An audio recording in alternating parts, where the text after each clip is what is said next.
Argentina tuvo una de las redes ferroviarias de carga más grandes del mundo. Hoy mueve menos del 5% de su carga por tren. ¿La solución es estatizar? No. ¿Copiar Europa? Tampoco. La solución ya existe y funciona en Estados Unidos, México y Japón.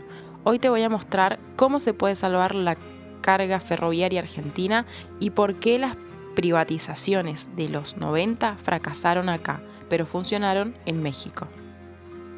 Cuando hablamos de salvar la carga ferroviaria, no estamos inventando nada. El mundo ya probó distintos caminos. Algunos funcionan para pasajeros, otros para mover millones de toneladas. Hoy existen 3 grandes modelos ferroviarios y entenderlos es clave para no repetir errores.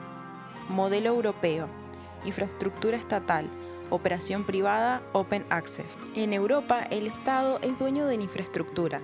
Construye las vías, las mantiene, las amplía y cobra cánones de acceso a los operadores privados. Con ese dinero y con subsidios mantiene el sistema funcionando. Es un modelo altamente regulado, pensado sobre todo para pasajeros, alta frecuencia, trenes cortos, corredores densos. El problema no es técnico, el problema es institucional.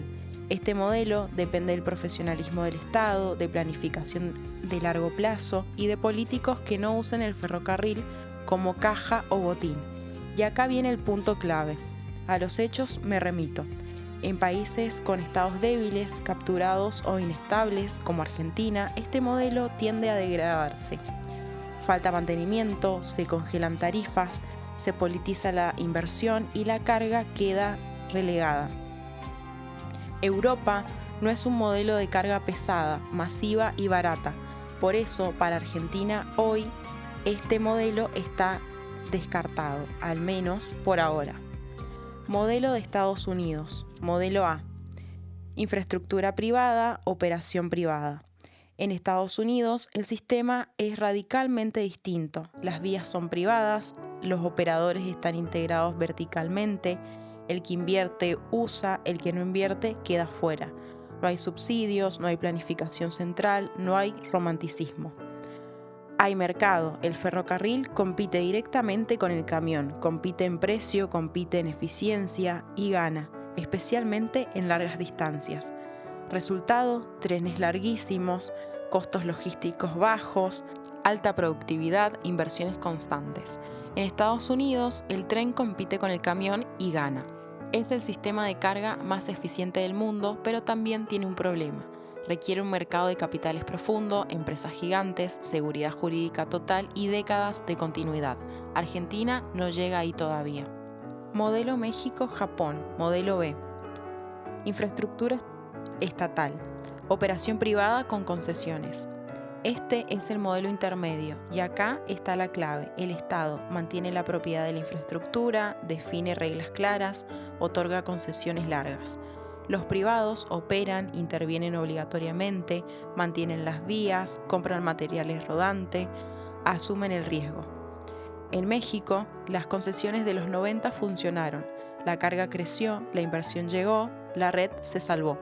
En Japón, el Estado separó lo que no funcionaba, privatizó la operación y la carga ferroviaria sigue viva y eficiente. Y ahora el constante inevitable. En los 90, México concesionó y exigió inversión. Argentina concesionó, pero no controló, no invirtió y no corrigió. No fue el modelo lo que falló, fue su implementación. Este es el modelo que Argentina puede copiar hoy. Veamos sus ventajas y desventajas.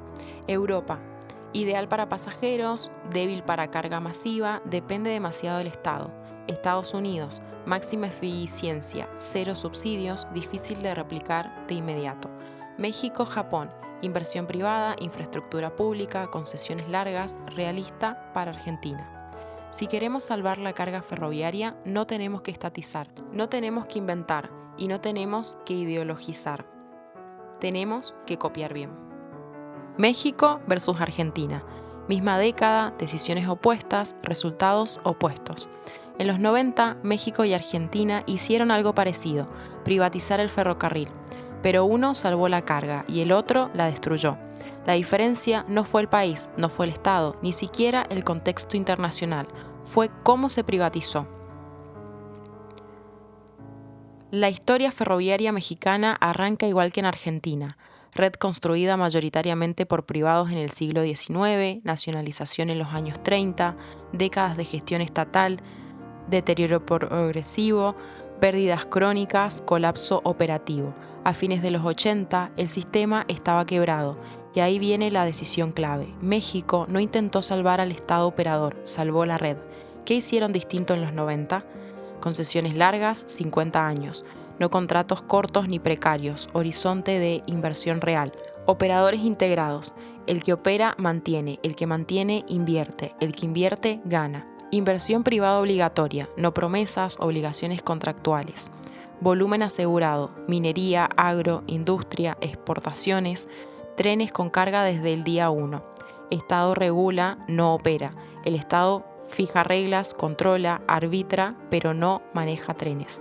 Resultado, la red no se fragmentó. La carga volvió, la inversión llegó, el ferrocarril volvió a ser competitivo. México no fragmentó la red, la volvió rentable. Y acá el punto incómodo para muchos. México, como un estado mucho menos desarrollado que el argentino, donde hay regiones sin agua potable, logró que el ferrocarril de carga funcione. No fue magia, fue diseño institucional. La historia argentina ya la vimos en otro video, así que vamos a ir al grano. En los 90, concesiones cortas e inestables, sin control efectivo, sin inversión real, red fragmentada, material rodante obsoleto, infraestructura degradándose año tras año, y encima el camión subsidiado, combustible barato, peajes distorsionados, competencia completamente desleal. El resultado era inevitable. El tren perdió volumen, perdió ingreso, perdió sentido económico. Argentina privatizó sin estrategia, sin control y sin volumen garantizado. No fracasó el privado, no fracasó el mercado, fracasó el diseño.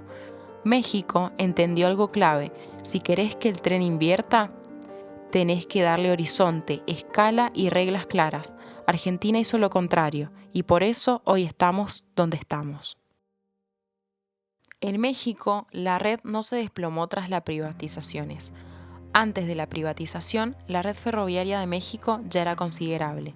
En 1910, el país tenía alrededor de 19.748 kilómetros de vías ferroviarias construidas en el periodo de expansión del siglo XIX y principios del XX. En los años 90, justo antes de la privatización, Ferrocarriles Nacionales de México operaba cerca de 26.000 kilómetros de vías, incluyendo pasajeros y carga. Después de la privatización, hoy la red ferroviaria mexicana sigue siendo de aproximadamente 27.000 kilómetros de vías, enfocadas principalmente en carga, conectando puertos y fronteras y manteniendo casi toda la infraestructura troncal.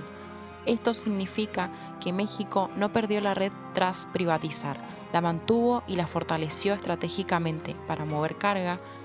Las concesiones sirvieron para que privados intervinieran en el mantenimiento y operación sin desmantelar tramos estratégicos. En Argentina, la red sí se desplomó. En su punto máximo histórico, la red ferroviaria argentina llegó a tener 47.500 kilómetros de líneas férreas.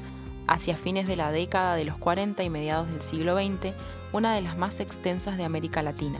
Tras décadas de desinversión y privatizaciones, el sistema se redujo mucho. Hoy la red ferroviaria total ronda los 36.900 kilómetros, pero solo unos 18.000 kilómetros están realmente en operación activa para carga.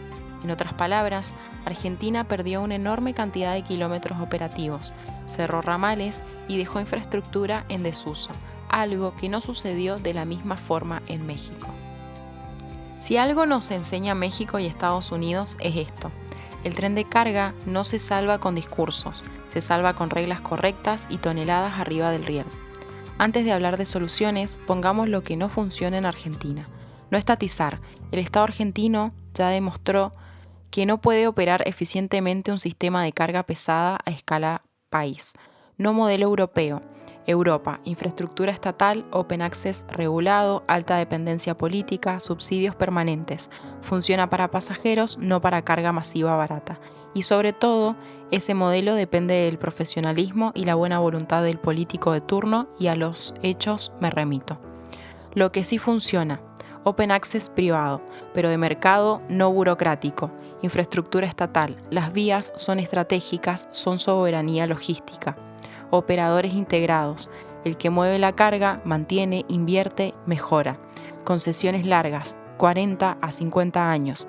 Sin horizonte largo no hay inversiones. Modelo propuesto. México más Estados Unidos aplicado a Argentina. El Estado no maneja trenes. El Estado es dueño de las vías, define estándares técnicos, regula seguridad de acceso, cobra un canon, controla cumplimientos, planifica expansión estratégica. Nada más, nada menos. El privado opera los trenes, invierte en material rodante, mantiene infraestructura concesionada, optimiza costos, gana dinero moviendo volumen. No con subsidios, con carga real, minería, agro, industria, exportaciones. El tren de carga no se salva con ideología, se salva con toneladas. Si hay volumen, el tren invierte, el tren se mantiene, el tren crece. Si no hay volumen, no hay modelo que funcione, ni europeo, ni estatal, ni mágico. Argentina no necesita inventar nada, tiene ejemplos exitosos en la región. México ya mostró el camino, Estados Unidos muestra el límite superior. La pregunta no es si el modelo existe, la pregunta es si estamos dispuestos a aplicarlo. Todo esto no es teoría, no es un paper, está pasando ahora. Originalmente, la licitación de Belgrano Cargas estaba pensada bajo una lógica típicamente argentina. Separar infraestructura de operación, concesiones cortas, mucho control administrativo, poco incentivo a invertir fuerte, el privado opera pero no decide.